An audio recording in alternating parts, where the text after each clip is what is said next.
morning, everybody, whether you're on the East Coast, West Coast, or around the world. This is Coast to Coast. What's happening, gentlemen? Not a damn thing. Well, my Astros pulled a trade with the Braves. Dubon for Nick Allen. I don't know how to feel about this. I understand why they did it, because I understand they're trying to clear a cap, and so that to get other big players to bring in. I understand that process, and it's not a bad guy, right? He's a Gold Glove finalist. I mean, he's got a good defensive presence. He does take a little bit of a backseat on the offensive side to Dubon. And the one good thing about Dubon is you can put that guy anywhere, literally outfield, infield. You know, you can put. He's so interchangeable, which is a great piece to have. But I understand they're trying to clear cap, and I hope whatever they bring in is going to be worth losing a guy like Dubon and the versatility you get with him. So it's going to be interesting to see how this all plays out. I heard you're trying to get somebody back.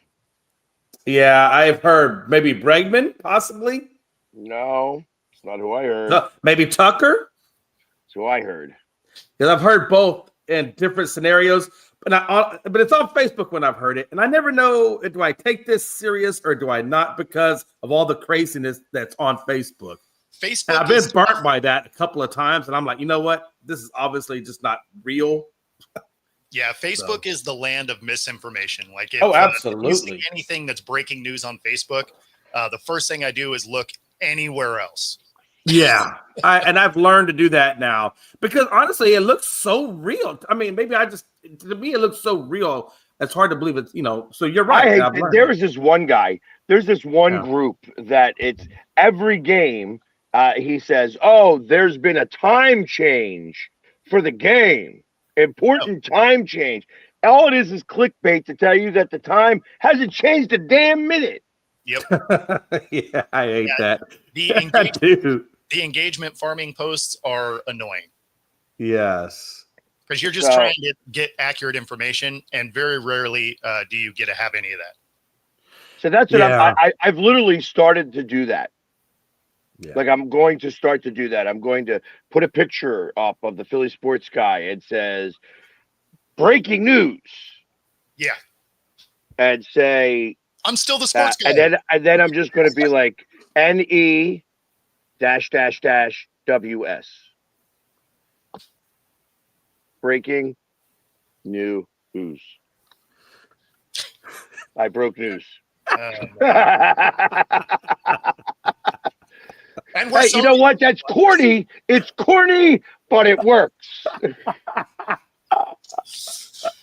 And we apologize to our viewers. So now you guys all know. Anybody who watches the show understands when I have a breaking news, don't click.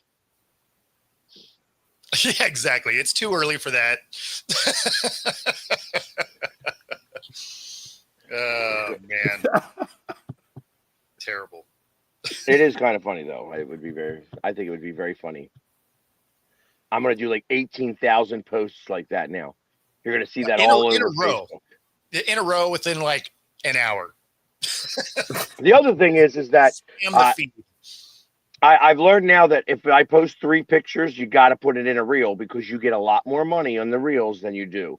So I had 3 pictures that have had like 50,000 people look at them.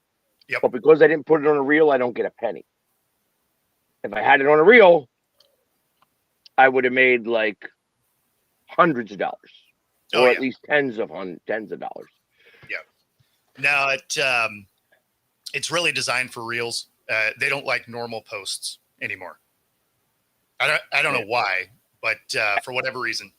Let me ask you guys a question. Go ahead. No, because I know you guys want to travel into the world of nobody cares type stuff, but let's get back to sports just for 1 second. That's weird me saying that, because usually I'm the one that's doing that. Nobody wants that negativity. No, okay. But on a serious note, though.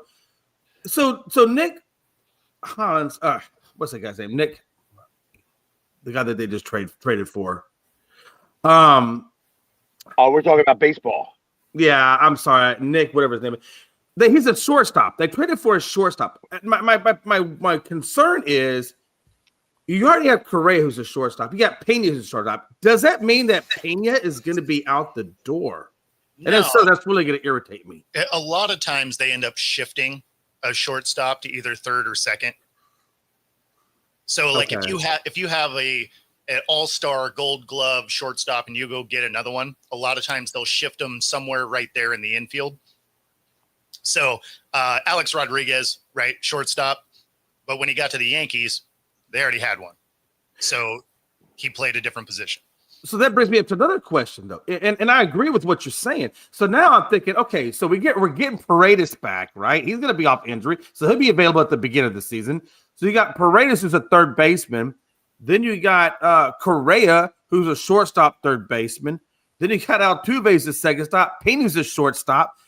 Walker, who's on first base. What the hell are they going to do with this kid? Well, no, I mean, then you got to look at other people's contracts. Who isn't going to be there? Right. So I feel like Correa's going to be there. Well, they already said they're bringing back Walker. Yeah, but you got to look at the contracts. And just because you're saying you're bringing them back doesn't mean they're accepting that contract. So they may be like, hey, I'm going to look around the league to see if I can get maximum dollars, especially if the league is going to go on strike in a year. I want to maximize my next year. Yeah. Because why would I sign up for a 5-year deal if, this collective bargaining doesn't go the way you think it should? Right. So, yeah. And while it's not a bad problem to have that many people in the infield, because it does give you the ability, like you're saying, Bo, figure out who you want at those positions and then find out who the expendable win. And maybe the contracts are what makes them expendable and makes that decision. So it is a good problem to have to figure that out. But it makes me curious to see how that's all going to come to fruition come opening day, with that much. And then I'm wondering how much longer does Altuve stay in the league before he calls it a day? Yeah, I mean, that's the thing, right? Like, some of these players are going to retire, especially if you end up with the lockout, right? Because like Altuve, obviously next year is going to happen, but then after that, like he may hang him up if it's going to be, a year off anyway, right? He's already mid to late 30s at this point. That's the thing. Right? Yeah. So then you'd have a full year off, like it, I don't know. So Jamie, the rumors you're hearing are true. They are talking to his camp. Is it likely? I don't know.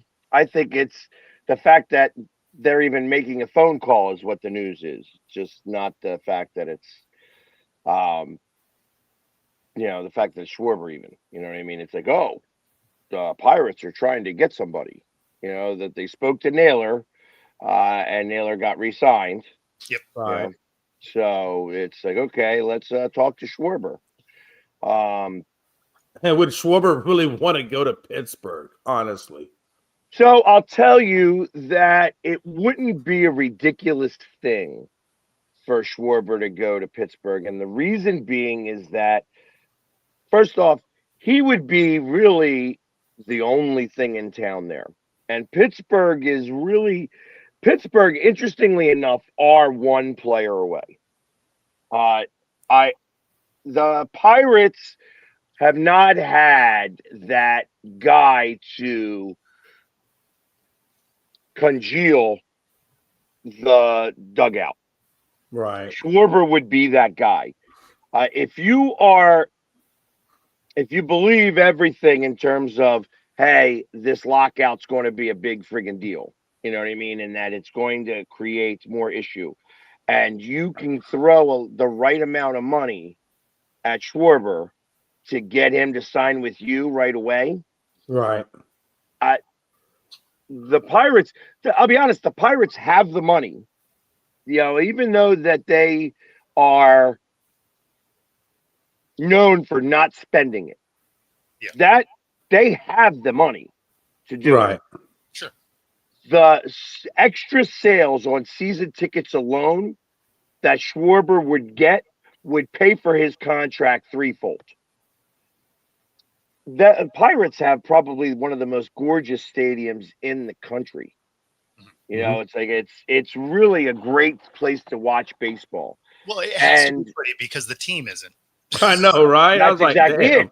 it. The problem is that they spent all of that money, and they just spent another. I think they're spending another $50 million to, add more seats and things like that, and do some renovations and stuff. But like, it's such a gorgeous stadium, and you could go there to watch a baseball game, and you go there in the third inning, and you leave by the eighth inning, and you had a great time, and you didn't see a pitch.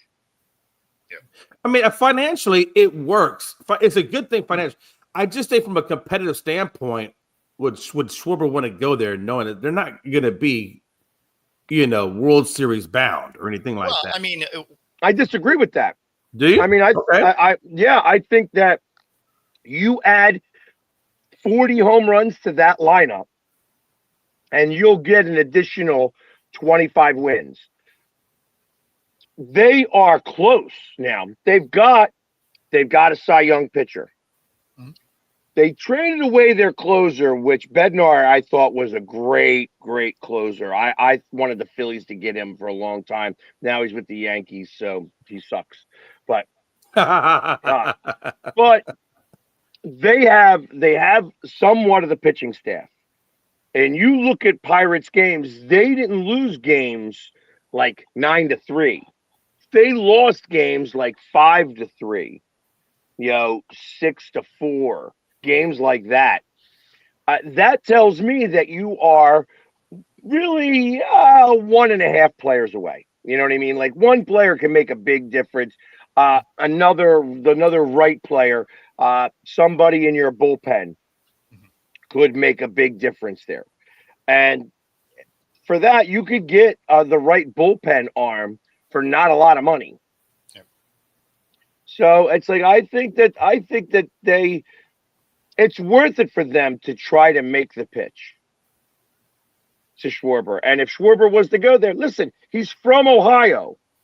So it's not like he would be so far away in Pittsburgh. The truth of the matter is, I don't think he's leaving Philadelphia. I think he really loves it here.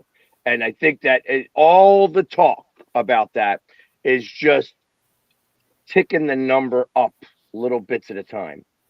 And I think that the Phillies are going to wind up stepping up and actually, buying out, just overpaying to keep him here. Yeah. And you're right. I mean, that's what I said a minute ago. He was talking about Phillies right about them selling out. They would. I mean, financially, it's great for the Pirates. It is good for Schwarber. He'll get his money.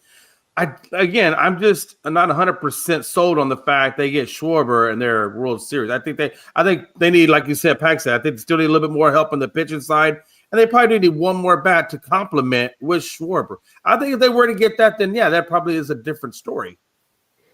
Yeah, but I mean, it's like like I said, if they were losing games by like getting crushed, if they were like the White Sox, then I would say no. But they go on these streaks where they win 10 games in a row. They also go on streaks where they lose 7 games in a row, win 1, lose 7 games in a row, win 1. You know what I mean? So it's not like, they're very streaky. When you have a batter like that, like Schwarber, those streaks become smaller. The losing streaks become smaller because you have him go nuts one day.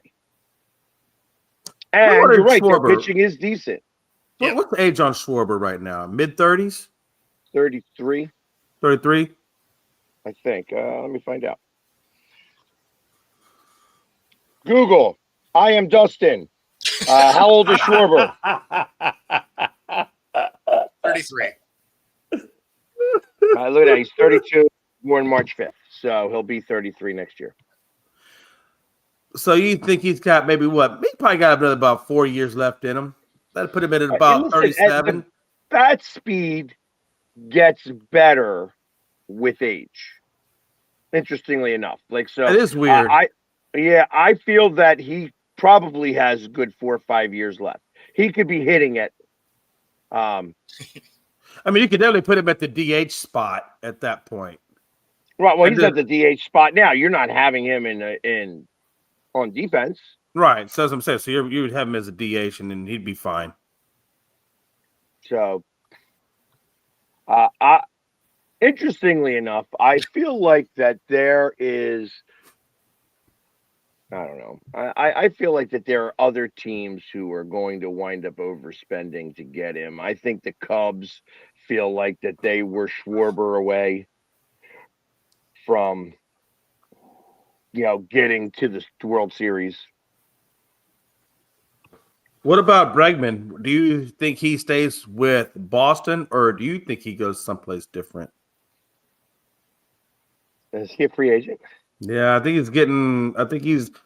he's wanting another contract or a contract adjustment. I think he has one more year left on his contract, but I'm wondering if they trade him because he's going to want more money. He's already talking about wanting to redo his contract.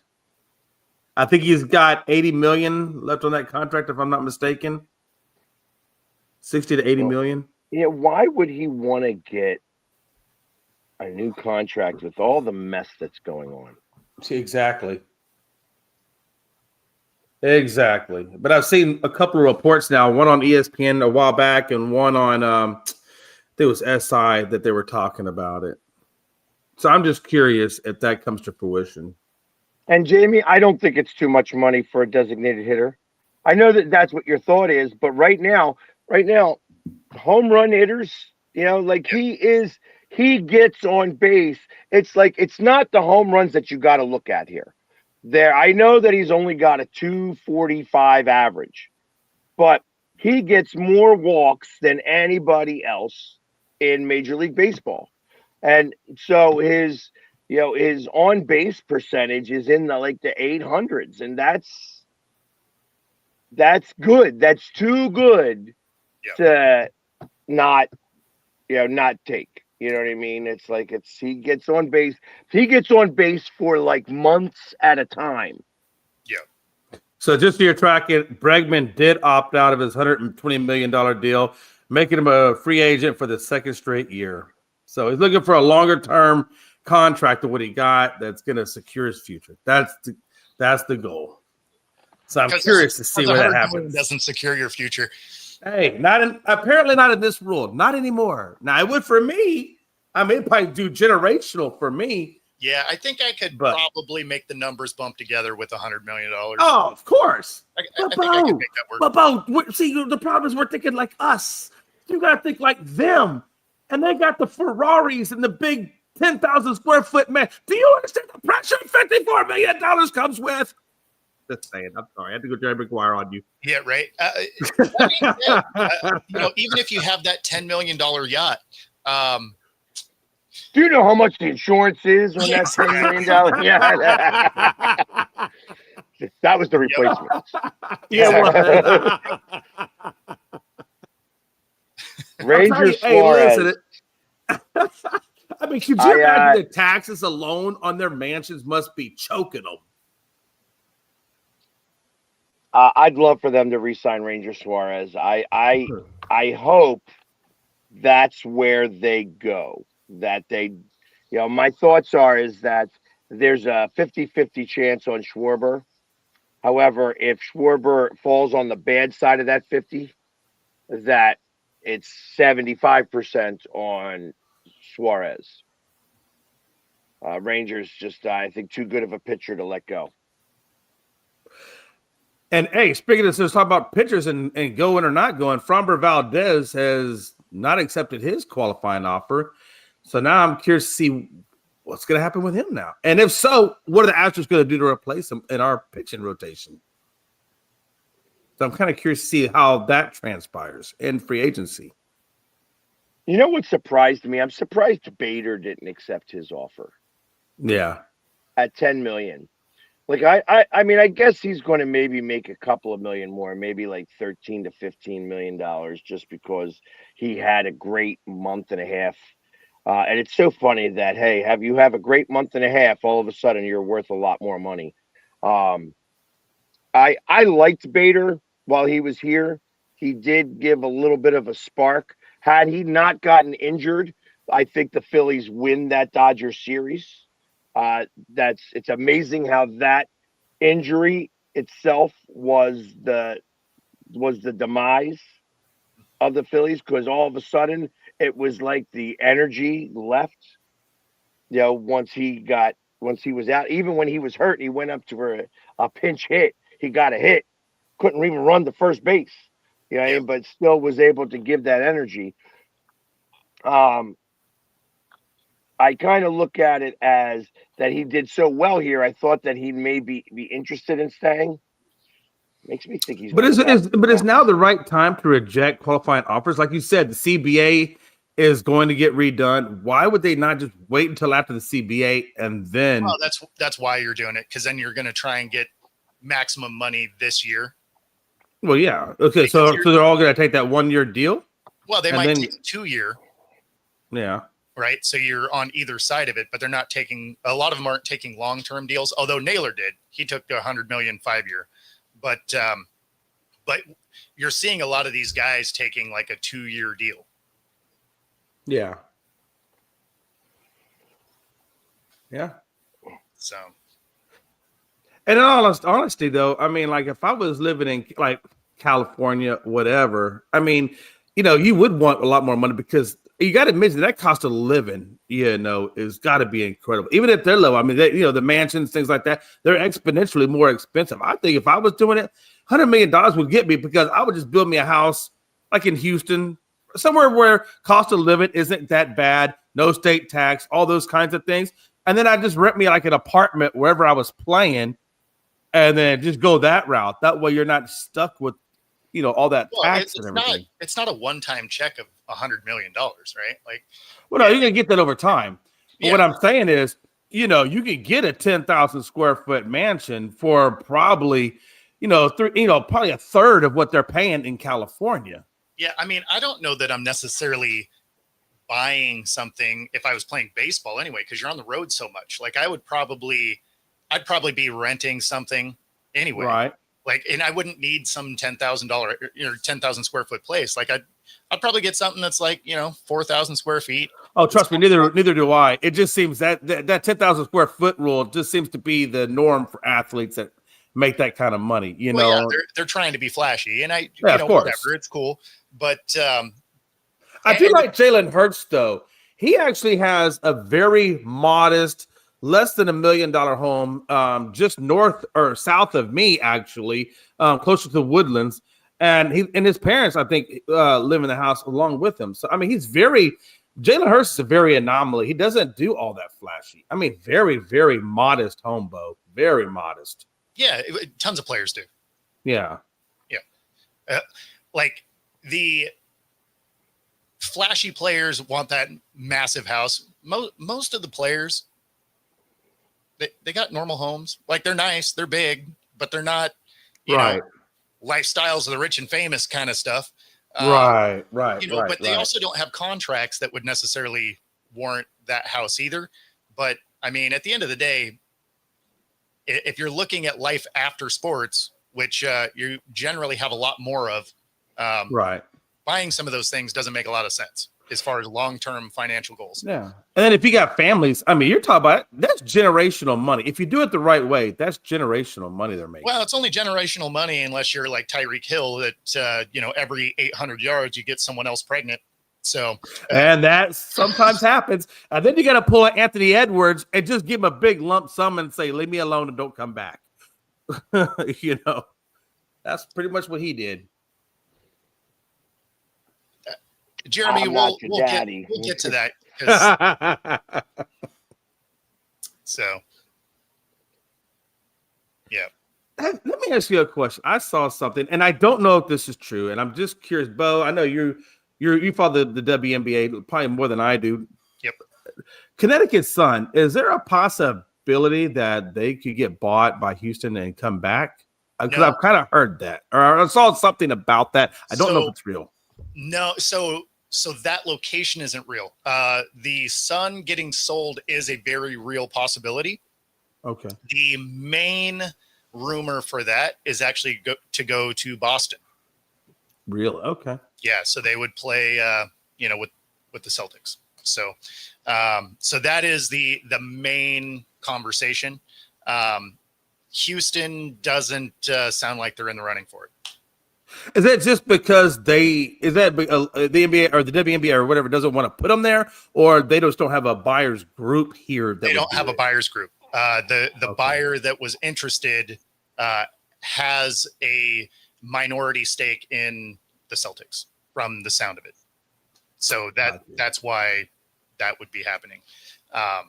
Obviously, it would be a good move, but obviously, basketball's good in Boston. And just to get on Jeremy here. So the thing is everybody wants to talk about how the women want too much money and all of this. They want the 50% revenue share that most other leagues have, right?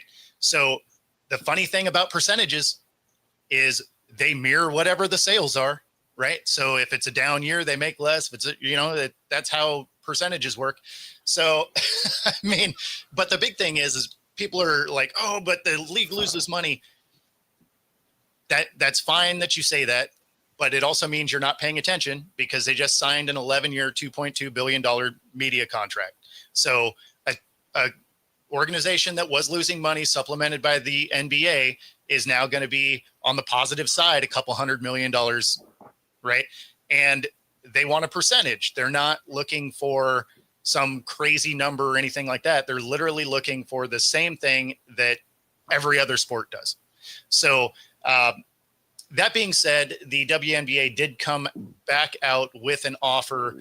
I believe it was yesterday, where the top wage would be 1.1. The base wage would be what the max is now at 200K. I fully expect the players to decline that, because that still doesn't get to anywhere near the revenue share. That would put them at like 15% instead of the 49 that most other pro sports do. So and Adam Silver came out and was like, oh yeah, but the NBA makes more and that's why they do it. Again, that's not how percentages work. If you make less, or if the organization makes less, the people make less. Like that's how that works. So, and at the same time, you're talking about an organization that used to get supplemented by the NBA. It's going to stand on its own. All the owners would still make way more than they were. Plus, they're making money on these expansion teams coming in at roughly about 500 million a pop. So the argument doesn't carry a lot of weight. It's just a lot of people are so focused on the fact that the organization lost money for years. But you also got to keep in mind the NBA didn't become profitable till the 80s either. So it's not like they're like, oh, it's women's sports can't make it. It's like, no, the NBA was around a long time before it actually made money. So, and you didn't see those kind of contracts come around until they started making money in other pro sports. So, I mean, they're at that spot where they can justify wanting that. And the thing is the WNBA is starting to overplay their hand a little bit, because you have these other basketball leagues that are starting up that are giving more money. So if you're looking at the Unrivaled League, it's a 3-on-3 league, right? The base pay is a couple $100K, right? When you look at the Project B, which is going to be a traveling 6 teams, 11 players on the team, and it's going to be tournament style as it goes to each city. Its base pay is starting out at roughly $2 million. Damn, that's where you want to be. Well, and the biggest thing there is you're looking at the WNBA, who has a 45-game schedule, or it's going to. I think it was 42 or 43 last year. So you're playing for 4 months or whatever. They want your super max to be $1 million, or you can go play for 6 weeks for $2 million. Like, I don't know about you guys, but if I'm doing 6 weeks, $2 million, let's go. If I can make double the max of the other one in less than half the time, yes, this isn't really a huge question. And the other thing that the WNBA is trying to do is not only do they not want to give them the percentage they want, but they're also trying to bar them from being able to play in other leagues. Yeah. So you're like, hey, we're going to give you less. We're going to make you play longer, and we're not going to allow you to go to anything else in the off season. Yeah, no, that's ridiculous. And so I fully expect this to be declined by the players. Hey, just out of curiosity, when you're at your Seattle Storm games, Yep. how much of the stadium or the arena is filled? What percentage would you say is filled of that arena? So that arena, so Seattle's a little different because we are basketball starved. So we fill that stadium out. Okay. The average attendance there is 10 to 11,000. Max capacity is I think 12 when the upper bowl ring is fully open. Okay. So I mean it's basically almost a sellout crowd for every game. Wow. Okay, and I get that because you're right. If it's basketball starved, then that I can see that. Because I know, like, let's take for example Indiana. Sure. I got a friend of mine that goes to their games, and he says it's like you can get nice, damn near on the court seating with no problem. Obviously you can still get tickets. I mean, no, I'm saying like it's pretty empty. So he's saying that they kind of slide down sometimes from their normal ticket spots. Okay. I started laughing because I'm thinking about like in between, like so at halftime of the women's games, they bring in these smaller baskets and they have the midget basketball where it's like the peewees, where it's like the peewees in hockey come out. I was just thinking that I had that envision in my head. I'm like, that's so funny. I'm surprised they haven't done that. I don't think they would ever do that because of the cancel culture that is life now. Oh my God! Could you imagine? Well, they wouldn't do it there, but but having like peewee basketball, like not midgets, but like peewee basketball would be kind of funny. Where what would you call that? Would you call that like LPBA, Little People Basketball Association? No, I'm just because you can't say midget. The cancel culture. You're right. The cancel culture would fail miserably up there for that. But if they did that at Sixers games, it would be hysterical. That's almost like I could say almost like a banana ball, but NBA version with little people. I love it. I love it. You have like 6.5 foot baskets where they can't even make that because there's. Troy, how many are given away? These are $70 to $80 tickets to go to a WNBA game. So not people don't just like buy them to give away typically. So it's a little bit more of an expensive, like when you think of a bad baseball team where you can get a ticket for $10, yeah, give those away. When you're dropping $70, $80, people are less likely to be like, oh, here you go. Like, I will tell you this though. I mean, I got pretty good tickets for the U of H TCU game on Saturday, and they weren't too terribly expensive. It was like I think I paid like $15, and they're moderately decent seats. Again, unless you're saying Texas A&M, well, that was like $1,200 or something. But U of H we're talking the WNBA. We're not obviously you can get cheaper college tickets. Like, I'm just saying if you want to get like decent tickets and not kill yourself, college basketball or college baseball or football is the way to go. But well, listen, if you wanted to get cheaper tickets to a basketball game, all you had to do was go to Sixers game. You could have got them for $14.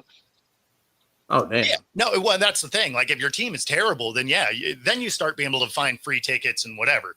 By the way, Pags, have you looked at VetTix for some of these games that you're going to? Because you can get your tickets super. Not that you probably pay. I'm sure you probably get those things gifted. But I mean, if you ever did want to get tickets, and it's not just sport, that's everything. Look for VetTix. You're a veteran.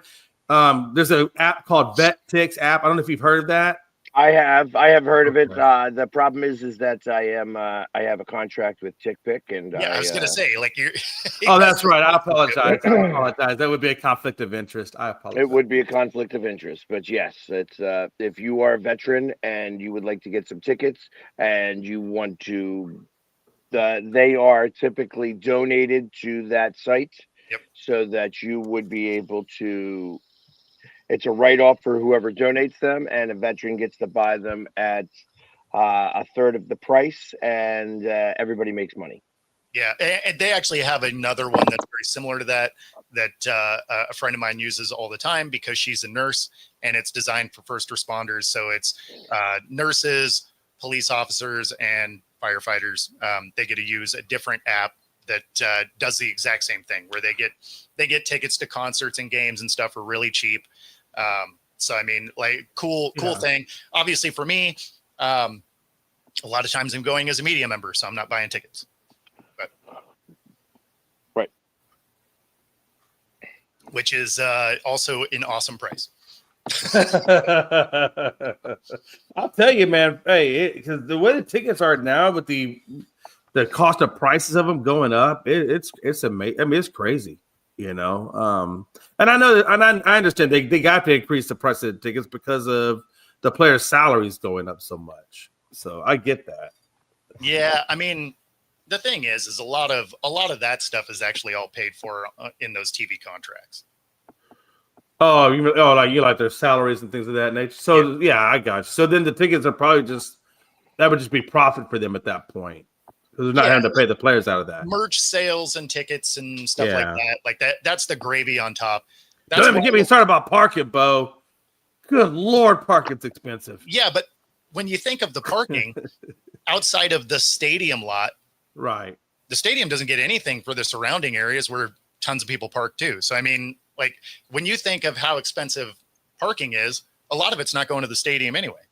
That's a good point, because the Astros, with the way, and Pat, as you know, with the way that stadium is set up, it is limited parking for the stadium. I mean, you pretty much are going to somebody's lot, whoever lot it is, private lots. But I wonder if any of that money is shared with the stadium, or is that just all strictly their money? No, it's their money because they own the land. Well, that's a good point. So I guess I was wondering if because I know some of them are city lots. You know what I'm saying? Like some of them are private lots and some of them are city lots. And I just wonder if the city lot money goes to them, or if the city, that's just city money. No, that's city money. Think about it, because otherwise, based on that logic, they would be losing money whenever the game wasn't happening too, right? If a percentage of that lot goes to the stadium. So no, any of the city lots that are owned by the city, that all goes to the city itself. Now, generally, there's legislation that the city pays something towards the stadium anyway, right? That's usually how that works. Certainly after one is built. So there's usually like added taxes in the fees that goes towards the city or goes towards the stadium to help pay for it, depending on how those contracts are written. But no, that like the base end of it would go to the city. Basically only the stadium's lot goes to the stadium. And I'll tell you that, like I said, the Astros don't have a very big lot, so they're not getting too much of that money then. I mean, they get money all over the place. Like they're fine. Oh, trust me, I know they're fine. Oh, trust me, yeah, no doubt about that. No doubt about that, Bo. But yeah, $20 parking. That's awesome. Yeah, that's not. Because like I said, if you're outside of Minute Maid or Daikin now, it's $40. Last time I was there, I think I had to pay $40. But I mean, I was right across the street. 50. But 50 for Eagles. In Seattle, you're going to drop $20 to park anytime. Like there doesn't even have to be a game. You're going to drop $20 if you want to be there all day. So it's $20 is like that base rate for Seattle. And then if it's a game day, you're going to drop $150. God, that's expensive. Wow, man, that's crazy. If at that point, I might as well just Uber. Well, you would think that, except Ubers are also expensive here. As hell. So, yeah. If I want to have a 30-mile Uber, it's going to cost me $100. God. So yeah, round trip you'd be paying $200 if you did the Uber route. So I mean, there's not a good answer. Basically, the way it works in Seattle is if you open your front door and one of your feet hit the outside, it costs you $300.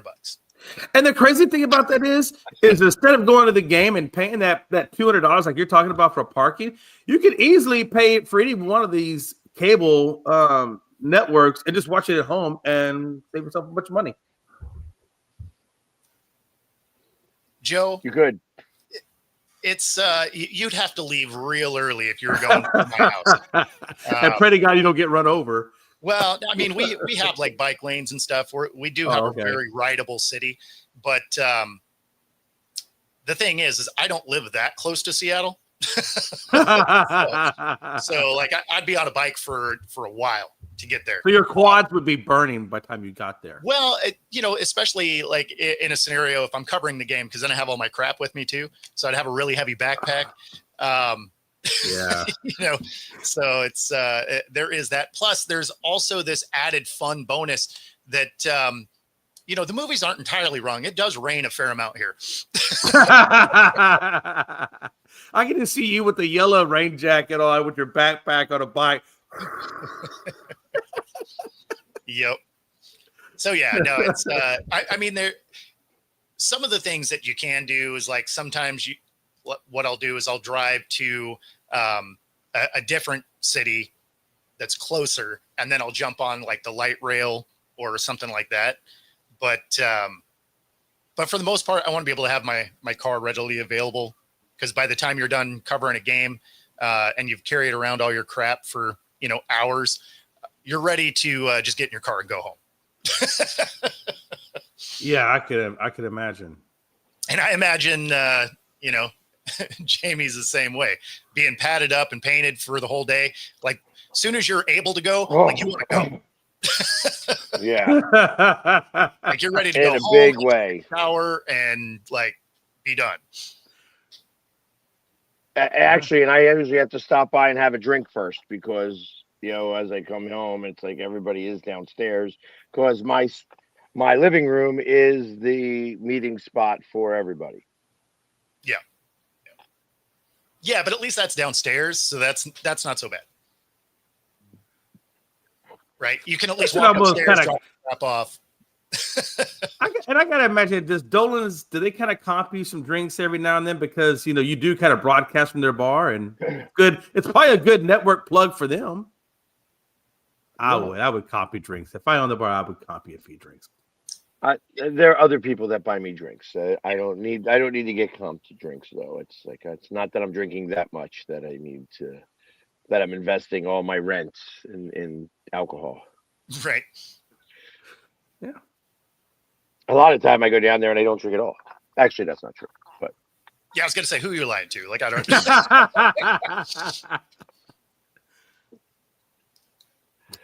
Joe, it's like that's the fourth joke that you've made today. That's just not funny. You are striking out badly today, Joe. I know that you're trying to be funny, but I guess the Italian humor doesn't coincide with coast to coast sports. Just saying. Yeah, the horse on the freeway would not work out. Certainly not here.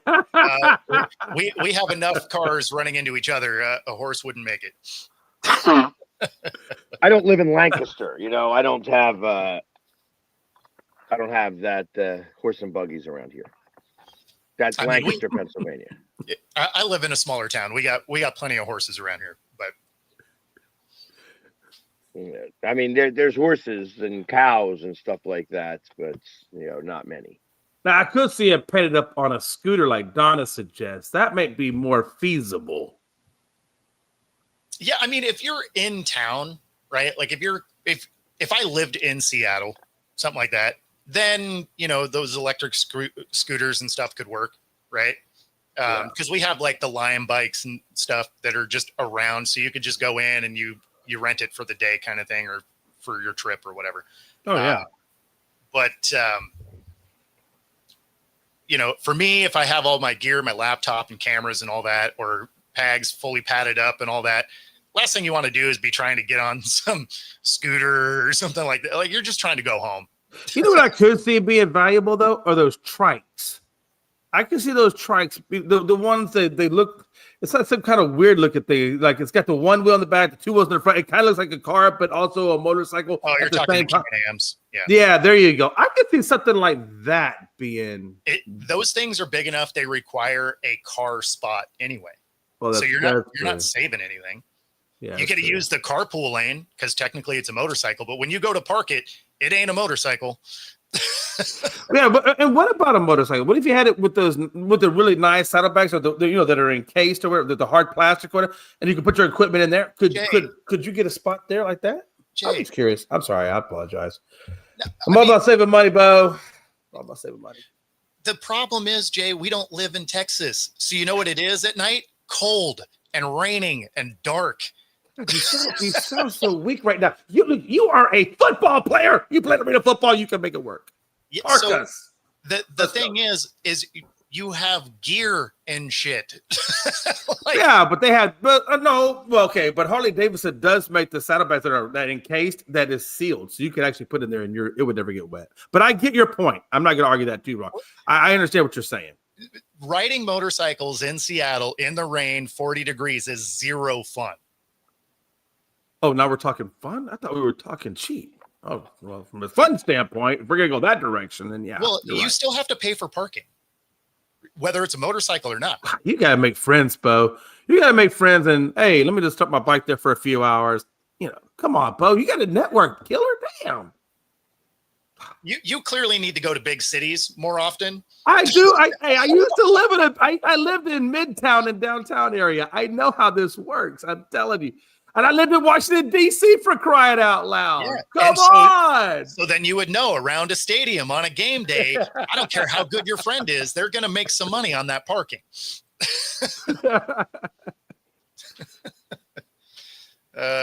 Yeah, I mean, I do get your point, though. I understand what you're saying. No, the weather is too bad. Like, would I ride my motorcycle downtown during the summer? Sure. Yeah, I could see that, especially if it's a day game. Yeah, absolutely. Getting out at 11 o'clock at night after a game, after everybody is severely lubricated from watching, I prefer to not get ran over on my motorcycle, even if that's the part that makes sense of it. Is because everybody else out there, like you said, there's going to be some intoxication, and that for you would not be a good thing. So I do understand your point. So during the summer, you would be the most likely to do it. During the winter, no, you want no part of it. Drive a Vespa. Hard pass. That being said, other funny things did happen.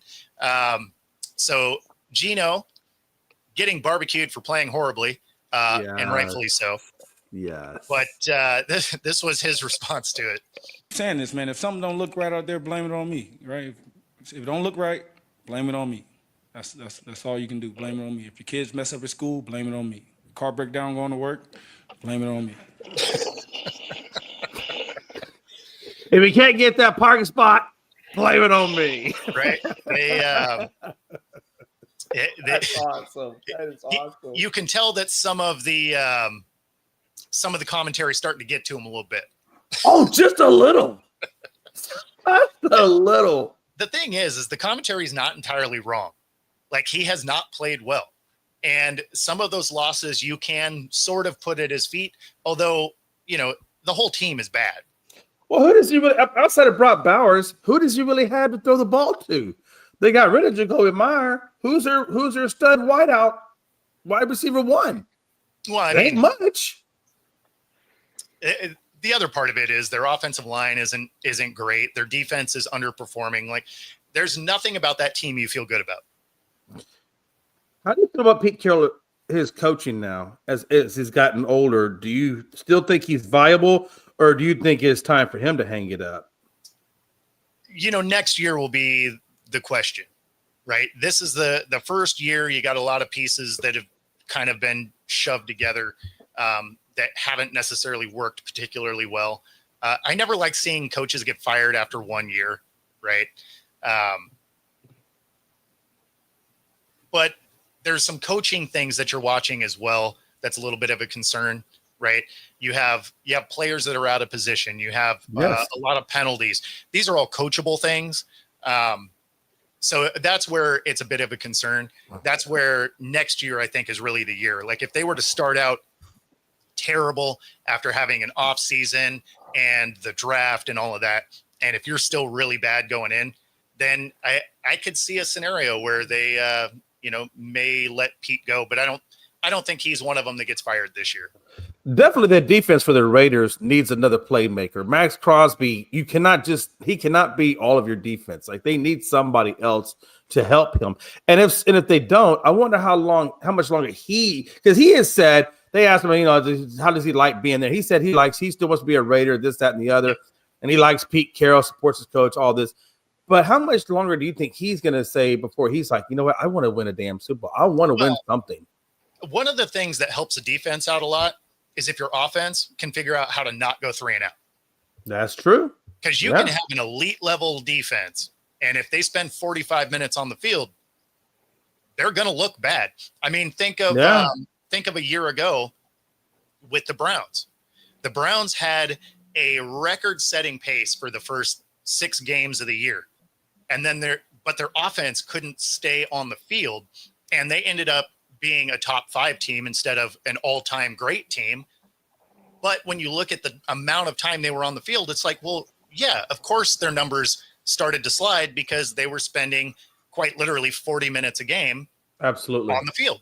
I don't care how good of a defense you are, you're going to give up some points and yards and whatever because you get tired. Yeah, you do. Yeah. I mean, yeah. So that's absolutely. Just part of it. But yeah, I would imagine if the Raiders don't show significant improvement next year, then there probably is a very real conversation about whether or not Pete Carroll retires or stays or whatever. Yeah. Yeah, I don't think he's going to last even after this year. Yeah, I mean, I don't know. We'll see. Like, the Raiders aren't a team that's super fast to act. There's definitely some teams that probably would have already fired him. Panthers come to mind. You had 3 bad games in a row. You're out of here. Yeah, I mean, the Raiders, I think, will give him one more year. Pags, I want to kind of get your thoughts on this. I just seen this in ESPN talking about how they're frustrated with Jalen Hurts, the offense is. And Jalen Hurts says he's unfazed by it, which, I'm sure he has thick skin. Sure. He probably isn't. But how much of an issue do you think that is going in the rest of the season? Not necessarily the Cowboys game, but just the rest of the season. Are you worried about that at any level? No. I feel like the media likes to make stuff up just to make stuff up. Yeah. Hold on.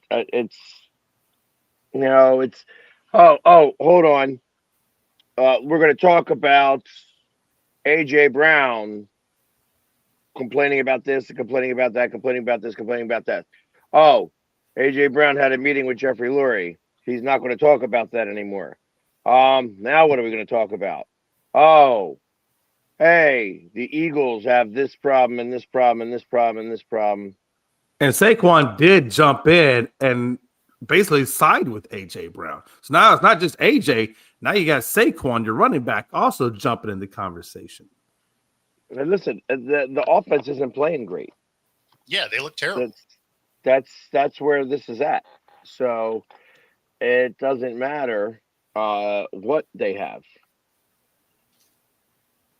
I do agree with that because this isn't the first time because, this obviously was a big thing, a season or two ago when y'all were having issues in the locker room and it was boiling over, but y'all did eventually right the ship and go on to do good things. So do you kind of see this kind of playing out more like that where it's a hiccup right now, but they're going to work it out and get back on the same page? I mean, they're still winning games, not playing great football. That's true, but you're going to play that so damn long before you don't get the win. That law of averages, Murphy's Law, that comes into play. No, and I keep saying that same thing for the Broncos. The fact that they only play offense in the fourth quarter at some point is going to burn them. But this is where I feel like the proverbial switch, like out of any team that I've ever seen play ever, the team that makes me think that proverbial switch could be flipped is them. And that's what I really believe. And yes, I agree with that statement wholeheartedly. Gino, he likes the nightlife. He likes the boogie, Yep. and that's a problem. Yeah, I mean, he's looked terrible. There is no doubt. I mean, he is making the Seahawks move for Darnold look very smart.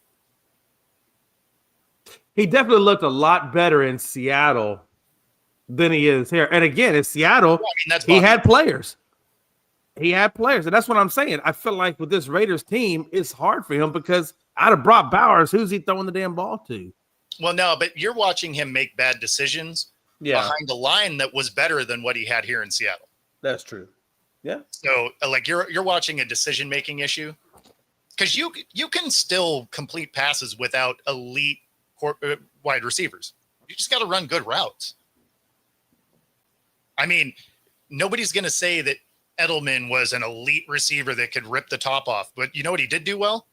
Routes. He ran routes incredibly well and found soft spots in the zones. And like, you don't have to be the best receiver to ever step on the field to get open. You just got to be good at what you do. Yeah. And it doesn't hurt the fact that you have Tom Brady as your coach either. And Tom Brady is all up in their mess when they're not running good routes. Tom is all about getting in that stuff. Yeah, and I wonder if Geno does that. If Geno can command that level of leadership out of his wide receivers. And I don't think so. You're not watching the games then, because his passes aren't even necessarily all to his guys. Like, he's thrown some passes that were straight to the other team. I understand. I mean, look, the only game I've watched with Geno this year with the Raiders is the Cowboys game because I just don't get it. But I wasn't impressed with the team.